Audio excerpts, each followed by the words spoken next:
අපේ රටේ VIP ලා බන්ධනාගාර ගත වුණොත් ලෙඩ වෙනවා. වැඩිපුරම ඉන්නේ බන්ධනාගාර රෝහලේ. අපරාධයක් වෙලා ඒ ගැන කියන්න පොලිසියට ගියාම පොලිසිය අය නැහැ. පිටුවෙන් පිටුව පෙරලා පිටු අතරත් කියවා දෙන ටෙලිවිෂන් ඩිජිටල් පාඨක සමාජයට පිටුවෙන් පිටුව.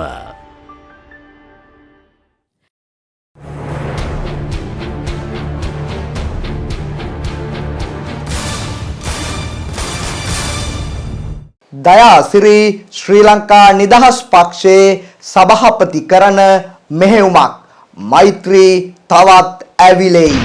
ආසියාවේ නැගී එන නායකයා අනුර බවට සමීක්ෂණයක් කියයි. නාමල් ඩුබායි රාජ්‍යයට එතන වෙනම ජනහමුවක්.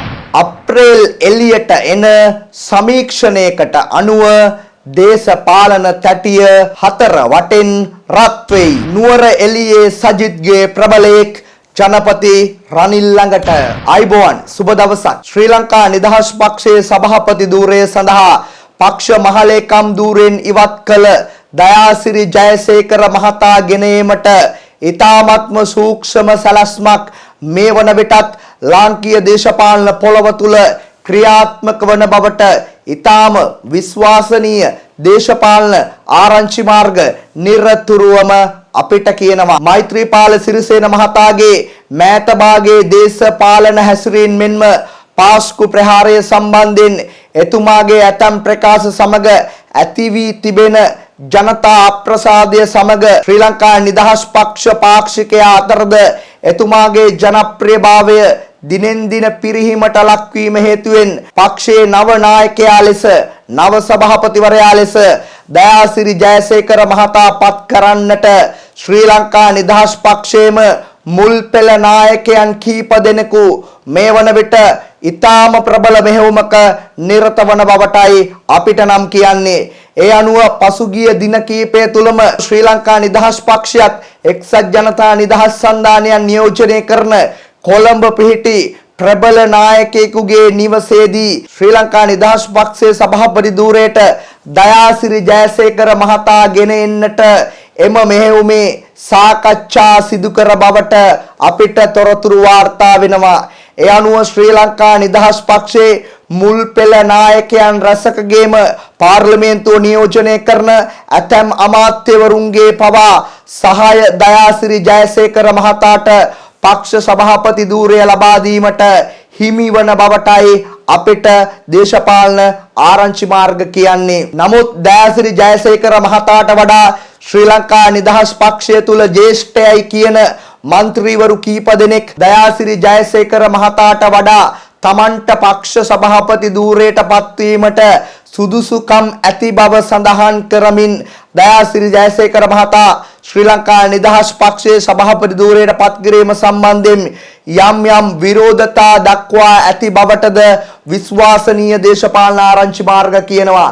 නමුත් ශ්‍රී ලංකා නිදහස් පක්ෂයේ මුල් පෙළ ප්‍රබලයන්ගේ බහුතරයේ මතය වී ඇත්තේ මේ මොහොතේ ශ්‍රී ලංකා නිදහස් පක්ෂය ගොඩ ගැනීමට නම් එහි සභාපති ධූරයට දයාසිරි ජයසේකර මහතාව පත් කළ යුතු බවටයි. මේ සියලු කරුණු වර්තමාන සභාපති මෛත්‍රීපාල සිරිසේන මහතාගේ කනට වැටීමත් සමග ශ්‍රී ලංකා නිදහස් පක්ෂයේ නියෝජනය කරන ආසන සංවිධායකවරු, දිස්ත්‍රික් සංවිධායකවරු ඇතුළු මුල් පෙළ ක්‍රියාකාරීන් රැසක් ලබන 30 වෙනිදා කොළඹට කැඳවන්නට මෛත්‍රීපාල සිරිසේන ජනාධිපතිවරයා තීරණය කර තිබෙනවා.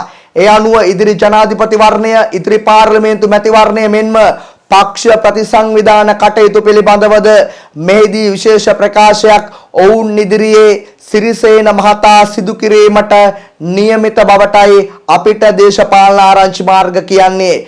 නමුත් දයාසිරි ජයසේකර මහතාව පක්ෂයේ සභාපතිවරයා බවට පත් කරන්නට වෑයම් කරන පිරිස 30 වෙනිදා මෙම එන ආසන සංවිධායකවරුන්, දිස්ත්‍රික් සංවිධායකවරුන් සහ පක්ෂයේ මුල් පෙළ නායකයන් ඉදිරියේ දයාසිරි ජයසේකර මහතා ශ්‍රී ලංකා නිදහස් පක්ෂයේ සභාපති කරන යෝජනාව ඉදිරිපත් කිරීමට නියමිතව ඇති බවටද අපිට දේශපාලන ආරංචි මාර්ග කියනවා.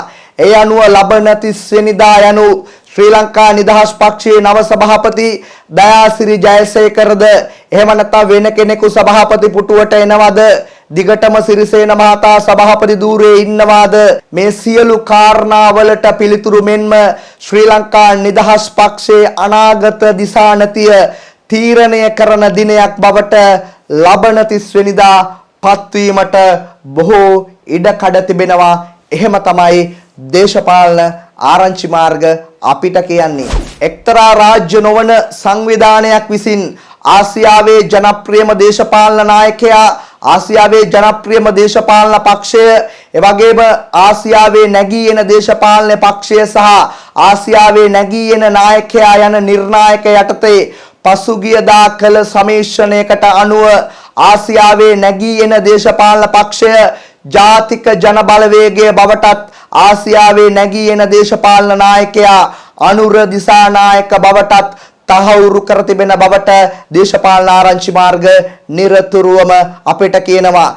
මෙම සමීක්ෂණ කණ්ඩායම විසින් මෙරට තුල මෙන්ම ආසියාවේ අනිකුත් රටවල් තුලද අහඹු ලෙස සමාජ නියදීන් තෝරාගෙන මෙම සමීක්ෂණය සිදු කර ඇති බවටයි අපිට තොරතුරු වාර්තා වන්නේ. ඒ අනුව ආසියාවේ නැගී එනම නායකයා අනුර කුමාර දිසානායක වීමත්, ආසියාවේ නැගී එනම දේශපාලන පක්ෂය ජාතික ජන බලවේගය වීමත් ඊටාම විශේෂිත වූ කරුණක් බව මෙහිදී අපි ප්‍රේක්ෂක ඔබ ඉදිරියේ සඳහන් කරනවා. එක්සත් අරාබි එමීර් රාජ්‍යයේ වාසය කරන ශ්‍රී ලාංකිකයන්ගේ ආරාධනාවකට අනුව පොදු ජන පෙරමුණේ හම්බන්තොට දිස්ත්‍රික් පාර්ලිමේන්තු මන්ත්‍රී නාමල් රාජපක්ෂ මහතා පසුගියදා ඩුබායි වලට ගොස් තිබෙනවා. එහිදී එක්සත් එමීර් රාජ්‍යයේ වෙසෙන ඩුබායි රාජ්‍යයේ වෙසෙන ශ්‍රී ලාංකිකයන් මෙලෙස නාමල් රාජපක්ෂ මහතාට ඇරයුම් කළ තිබෙන්නේ ශ්‍රී ලංකා පොදු ජන පෙරමුණේ දේශපාලනයත් රටේ ආර්ථිකය මෙන්ම ඉදිරි ජනාධිපතිවරණය සහ පාර්ලිමේන්තු මැතිවරණය පිළිබඳව ඔවුන්ව දැනුවත් කිරීම සඳහායි. ඒ අනුව නාමල් රාජපක්ෂ මහතා විසින් ශ්‍රී ලංකා පොදු ජන පෙරමුණේ දේශපාලන ස්ථාවරය, ඉදිරි මැතිවරණ පිළිබඳව, රටේ ආර්ථිකය පිළිබඳව මේ සියලු කාරණා පිළිබඳව ඉතා සුහදශීලී, ඉතා සංවාදශීලී ලෙස එමීර් රාජ්‍යයේ සිටින ශ්‍රී ලාංකිකයන් සමග මුහුණට මුහුණ සාකච්ඡා කොට ඇති බවටයි අපිට දේශපාලන ආරංචි මාර්ග කියන්නේ. මේ සිදුවීම සමග ශ්‍රී ලංකා පොදු ජන පෙරමුණේ ඇතමුන් ප්‍රකාශ කරමින් තිබෙනවා අනුර දිසානායකට පමණක් නොවේ ශ්‍රී ලංකා පොදු ජන පෙරමුණේ නාමල් රාජපක්ෂ මහතාටද විදේශගත ශ්‍රී ලාංකිකයන්ගෙන් ඇරයුම් රැසක් මේ වන විට ලැබෙමින් පවතින බවත්, ඉදිරියේදී ඩුබායි රාජ්‍යයේ නොනවති ලොව පුරා සිටින විදේශගත ශ්‍රී ලාංකිකයන් හමුවන්නට නාමල් රාජපක්ෂ මහතාද සූදානමින් සිටින බවටයි එම දේශපාලන ආරංචි මාර්ග නිරතුරුවම අපිට නම් කියන්නේ. මීට පෙර අපි ඔබට සඳහන් කළ අපගේ සටහනකින් අප්‍රේල් මාසයේ මුල් සතියේදී ඉදිරි ජනාධිපතිවරණය පිළිබඳව ප්‍රබල සමීක්ෂණ වාර්තාවක් එළියට ඒමට නියමිත බව අපිට ලැබෙන ඇතම් දේශපාලන තොරතුරු වලට අනුව මෙම සමීක්ෂණ වාර්තාව සමග ඉදිරියේදී මුලින්ම පවත්වන්නේ ජනාධිපතිවරණයද පාර්ලිමේන්තු මැතිවරණයද යනුවෙන් තීරණය කිරීමට නියමිතයි. මෙම සමීක්ෂණ වාර්තාව ආණ්ඩුවට යම් අවාසි සහගත තත්වයක් වුණොත් ඉදිරියේදී මුලින්ම එන්නේ ජනාධිපතිවරණයට පෙර පාර්ලිමේන්තු මැතිවරණයක් බවත්, එහිදී සිංහල අලුත් අවුරුද්ද අවසන් වීමත් සමග පාර්ලිමේන්තුව විසිරුවා හැරීමට ඉඩකඩ බොහෝ විට පවතින බවටත් අද අපි ප්‍රේක්ෂක ඔබට සඳහන් කරන්නට කැමැතියි. ඒ අනුව අප්‍රේල් මාසයේ මුල් සතියේ එළියට එන මෙම ප්‍රබල සමීක්ෂණ වාර්තාව ලාංකීය දේශපාලන තැටිය සිව් දිසාවෙන් රත් කරන්නට හේතු වනු ඇති බව නම් නොඅනුමානයි. නුවරඑළිය දිස්ත්‍රික්කයේ නියෝජනය කරන සමගි ජන බලවේගයේ ප්‍රබලයේ සමගි ජන බලවේගයේ නායකත්වය සහ පක්ෂයේ ඇතැම් ක්‍රියාකාරකම් පිළිබඳව දිගින් දිගටම කලකිරීමට පත්වීම හේතුවෙන් ඉදිරි දින කීපය තුල එක්සත් ජාතික පක්ෂය සහ එක්සත් ජාතික පක්ෂයේ නායක රනිල් වික්‍රමසිංහ මහතා සමග එක්වීමට නියමිතව ඇති බවටද ඇතැම් විශ්වාසනීය දේශපාලන ආරංචි මාර්ග අපිට කියනවා. ඒ සමගින් සටහන අදට නිමයි. ඔබට සුබ දවසක්.